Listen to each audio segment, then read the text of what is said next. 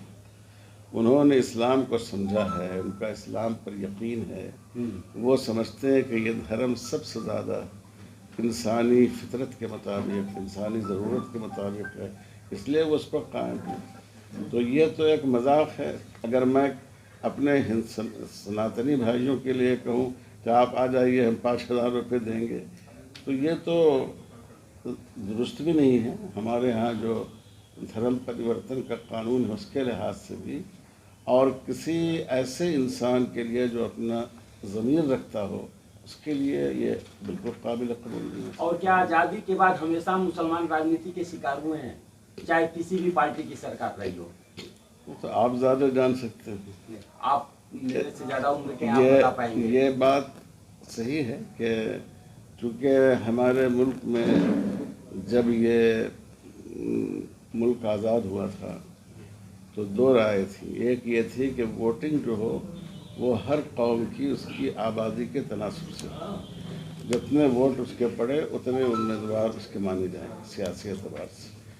اور دوسری یہ رائے تھی کہ ہر حلقے میں جس کی اکثریت ہو اس کو منتخب کیا جائے. اس دوسری رائے پر عمل ہوا تو ظاہر ہے کہ اس کی وجہ سے مسلمانوں کے لیے سیاسی میدان میں دشواریاں پیدا ہوئیں. تو ایسا ہوتا رہا ہے کہ ان کے ساتھ ناانصافی ہوئی ہے, اور صرف بھاجپا کی بات نہیں ہے, موقع موقع سے مختلف پارٹیوں نے کیا ہے. لیکن ہمارا یقین ہے کہ اس ملک کے, اس دیش کی جو اکثریت ہے ہمارے ہندو بھائیوں کی, وہ انصاف پسند ہے. اس معاملے میں پارٹیوں نے ساتھ چھوڑ دیا ہے کیا؟ اس معاملے میں ہم نے پارٹیوں وقت کے معاملے میں نہیں, ایسا کچھ نہیں ہے. دیکھیں تمام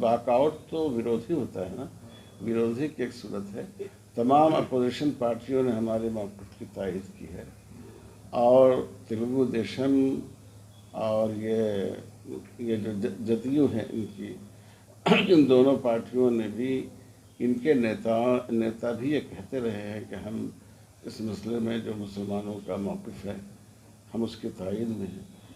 تو ہم یہ تو نہیں کہہ سکتے کہ تمام پارٹیوں نے ساتھ چھوڑ دیا ہے, ایسا نہیں. ایک آخری سوال ہمارا ہے. ابھی پڑوسی جنپد غازی پور میں ویر عبدالحمید جی کے اسکول کے نام کو پریورتت کر دیا گیا ہے, جی, تو آپ کا کیا وچار ہے؟